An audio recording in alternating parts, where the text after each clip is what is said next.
ভূমিকম্পের দিক দিয়ে আপনি কতটা সুরক্ষিত রয়েছেন? আপনার এলাকায় ভূমিকম্প হতে পারে কি? ভূমিকম্পে ধসে যেতে পারে কি আপনার বাড়িটি বা আপনার আশেপাশে আত্মীয় স্বজনের বাড়িটি? আমাদের পশ্চিমবঙ্গ, বাংলাদেশ তথা দক্ষিণ এশিয়া বা দক্ষিণ পূর্ব এশিয়ার বিভিন্ন দেশগুলি কোন অবস্থানে রয়েছে? ভূমিকম্পের দিক দিয়ে কতটা সুরক্ষিত? কয়েকদিন আগেই তুরস্কে এক বিশাল ভূমিকম্প হয়ে গেল, প্রায় 50,000 বা তারও বেশি লোকজন মারা গিয়েছেন। তাছাড়া আমাদের হিমালয় এলাকাতে তো ভূমিকম্প হয়েই থাকে, সিকিমে ভূমিকম্প হয়, দার্জিলিংয়ে ভূমিকম্প হয়, নেপালে ভূমিকম্প হয়েছে। সেই হিসাবে আপনি কি আপনার এলাকায় সুরক্ষিত রয়েছেন? কলকাতা বা বর্ধমান বা রানীগঞ্জ শহর বা আপনার গ্রামটি? আসুন এই ভিডিওর মধ্যে কিছুটা জানার চেষ্টা করি কতটা নিরাপদে আমরা অবস্থান করছি ভূমিকম্পের দিক দিয়ে, কিভাবে আমরা সেই নিরাপত্তা নিজেদের মধ্যে নিয়ে আসবো এই বিষয়ে। প্রথমে জেনে নেওয়া যাক পৃথিবীতে কোন কোন অঞ্চল ভূমিকম্প প্রবণ। সাধারণত 3টি অঞ্চল রয়েছে পৃথিবীতে সবচেয়ে বেশি ভূমিকম্প হয়। 1 নম্বর অঞ্চলটি হলো প্রশান্ত মহাসাগরীয় অঞ্চল। এই অঞ্চলের মধ্যে জাপান পড়ে। আমরা জানি জাপান ভূমিকম্পের দেশও বলা হয় জাপানকে। জাপান থেকে শুরু করে উত্তর আমেরিকার আলাস্কা, রকি পার্বত্য অঞ্চল, আন্ডিজ পার্বত্য অঞ্চল, দক্ষিণ আমেরিকা ঘুরে দক্ষিণ পূর্ব এশিয়ার বিভিন্ন দ্বীপপুঞ্জ, Philippines, Indonesia, Sumatra, Java, Borneo এবং চীনের পূর্ব উপকূল ঘেঁষে এই অঞ্চলটি অবস্থান করছে। এখানেই সবচেয়ে বেশি ভূমিকম্প হয়।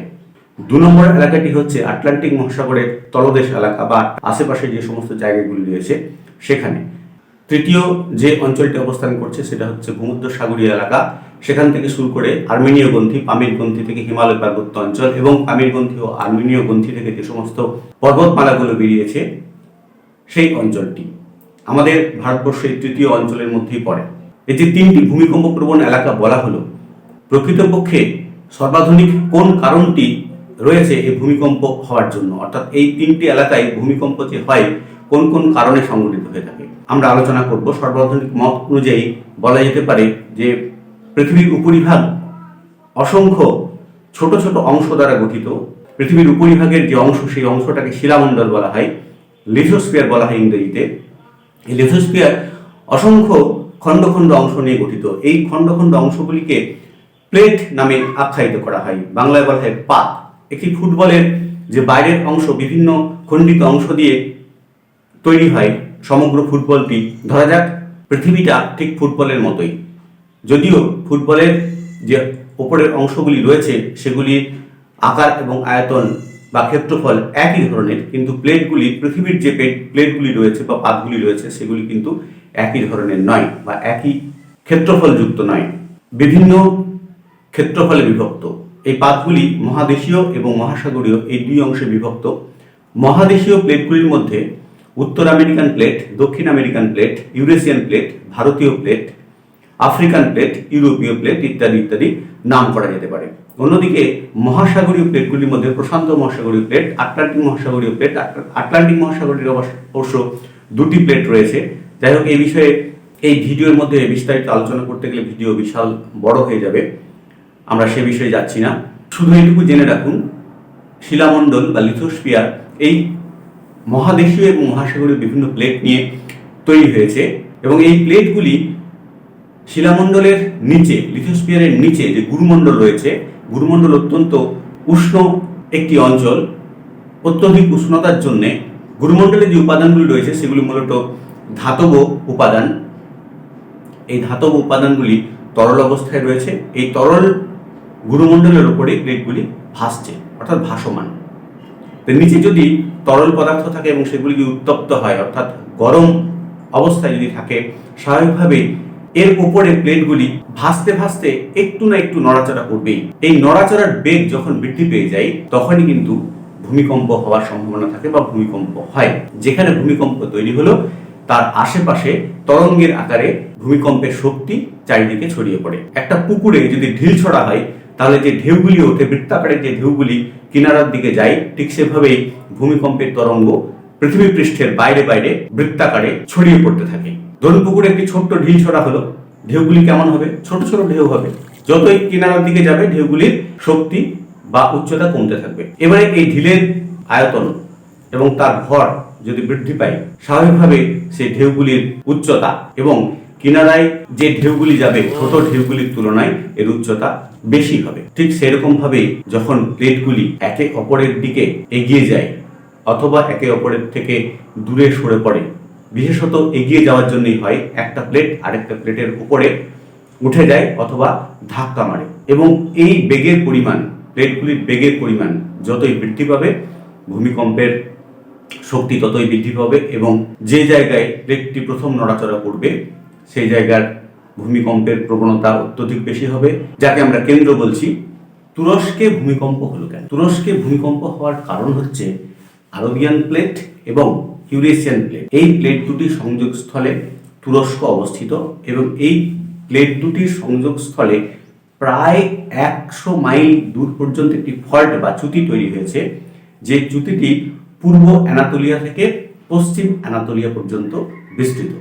প্রথমেই বলেছি প্লেটগুলি গুরুমণ্ডলের উষ্ণ তরল ধাতব পদার্থের উপর ভাসছে, এবং এই উষ্ণ তরল ধাতব পদার্থের মধ্যে পরিচলন স্রোত প্রবাহিত হচ্ছে। একটা কেটলি বা হাঁড়িতে যখন জল চাপানো হয় তখন জলটি প্রথমে গ্যাস বার্নারের নিচের যে অংশটি থাকে অথবা উনুনের নিচের যে অংশটি আগুনের কাছে থাকে সেই জায়গাটি প্রথম উত্তপ্ত হয়, তারপর সেই উত্তপ্ত জলটি পুনরায় ওপর দিকে উঠে যায়, ওপরের যে শীতল জল সেটা পুনরায় নিচের দিকে নামে, নিচে আবার সেই আগুনের সংস্পর্শে সেটি গরম হয়, আবার সেটা উপরে ওঠে, এইভাবে চক্রাকারে আবর্তিত হয়, নিচ থেকে ওপর, ওপর থেকে নিচে। গুরুমণ্ডলে যে উষ্ণ তরল ধাতব পদার্থ রয়েছে সেখানেও পরিচলন স্রোত প্রবাহিত হচ্ছে, পরিচলন স্রোত প্রবাহিত হওয়ার জন্য প্লেটগুলো নড়াচড়া করছে।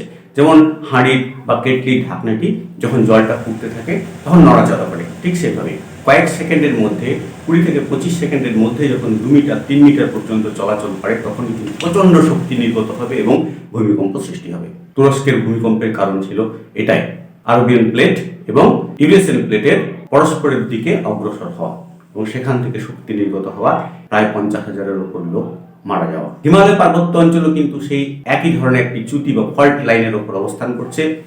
প্লেট টেকটনিক থিওরি অনুযায়ী সাইবেরিয়ান প্লেট বলবো এবং গন্ডোয়ানাল্যান্ডকে বলবো ইন্ডিয়ান প্লেট। সাইবেরিয়ান প্লেট এবং ইন্ডিয়ান প্লেট পরস্পরের দিকে অগ্রসর হচ্ছে হিমালয় পার্বত্য অঞ্চল বরাবর। এই প্লেট দুটির গতিবেগ যদি 20-30 সেকেন্ডের মধ্যে অত্যধিক বেশি হয়ে যায় তাহলে প্রচন্ড শক্তি নির্গত হবে এবং ভূমিকম্প হবে। প্লেটের গতিবেগ যতই বৃদ্ধি পাবে কম সময়ের মধ্যে শক্তি তত বেশি নির্গত হবে, ভূমিকম্পের তীব্রতা তত বেশি হবে, রিক্টার স্কেলের মান সবচেয়ে বেশি হবে, এবং এর তরঙ্গ কতদূর পর্যন্ত ছড়িয়ে পড়বে বলা খুবই মুশকিল।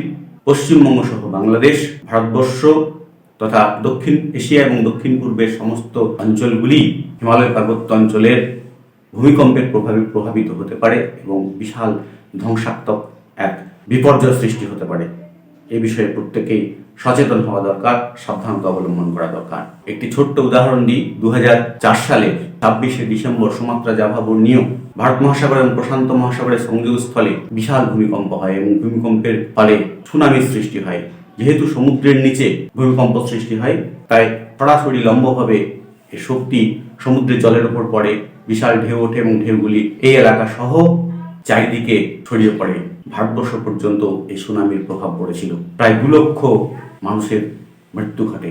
তবে ভূমিকম্পের প্রভাব সম্বন্ধে আরেকটি বিষয় বলে রাখা অত্যন্ত জরুরি, বিশেষ করে কয়লা খনি প্রবণ এলাকায় যে সমস্ত রয়েছে আমাদের পশ্চিমবঙ্গে, ঝাড়খণ্ডে, মধ্যপ্রদেশে, সেই সমস্ত এলাকাগুলিতে অতি অবশ্যই সাবধানতা অবলম্বন করা দরকার। কেননা ভূমিকম্পের ঢেউ বা তরঙ্গ এতদূর পর্যন্ত চলে এলে ভূগর্ভস্থ শিলা যদি শক্ত অবস্থায় থাকে সেখানে ভূমিকম্পের প্রভাব খুব একটা না পড়লেও খনি এলাকা যে সমস্ত রয়েছে সেখানে ভূমিকম্পের প্রভাব সাংঘাতিক বিপর্যয় ডেকে আনতে পারে, ধসে যেতে পারে গ্রাম শহর।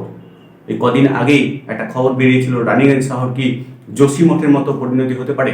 যোশীমঠের বিপর্যয় যদিও অন্য একটি বিষয়, যোশীমঠের বিষয়টা একটু বলে নিই। সেখানে যে সমস্ত বাড়িগুলি তৈরি করা হয়েছে সেগুলি সবই কিন্তু আবর্জনা বা স্তূপের উপর তৈরি করা হয়েছে। শিলা বা বালির যে স্তূপ, সেই স্তূপের উপর আলগা ভিটের উপর বাড়িগুলি তৈরি করা হয়েছিল এবং সেগুলি একটু নড়ে চড়ে যায়, যার মধ্যে টান বা কাঠিন্যতা খুবই কম ছিল, সেই জন্য বাড়িগুলি ফাটল ধরে ধসে যায়।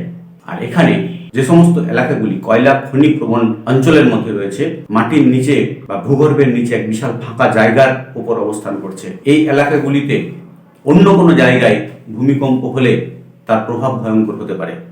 একটু নড়ে চড়ে বসলেই পুরো শহর বা গ্রাম একেবারে মাটির নিচে চলে যাওয়ার সম্ভাবনা থেকেই যায়। আমাদের আজকের বিষয় ছিল পশ্চিমবঙ্গ, বাংলাদেশ, ত্রিপুরা এবং আপনি যে জায়গায় অবস্থান করছেন সেটি কি ভূমিকম্প প্রবণ এলাকা?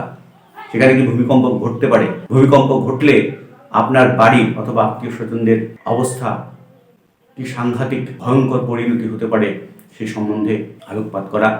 ভিডিওটি যদি ভালো লাগে অবশ্যই কমেন্টের মাধ্যমে জানাবেন। আমরা এই ভূমিকম্প থেকে কিভাবে মুক্তি পেতে পারি বা কিভাবে নিজেদেরকে নিরাপদ অবস্থায় রাখতে পারি এই বিষয়ে অন্য একটি ভিডিও আপনাদের সামনে শীঘ্রই নিয়ে আসবো। ততক্ষণ পর্যন্ত আমাদের সকলকে নমস্কার জানাই। ধন্যবাদ, দেখা হবে।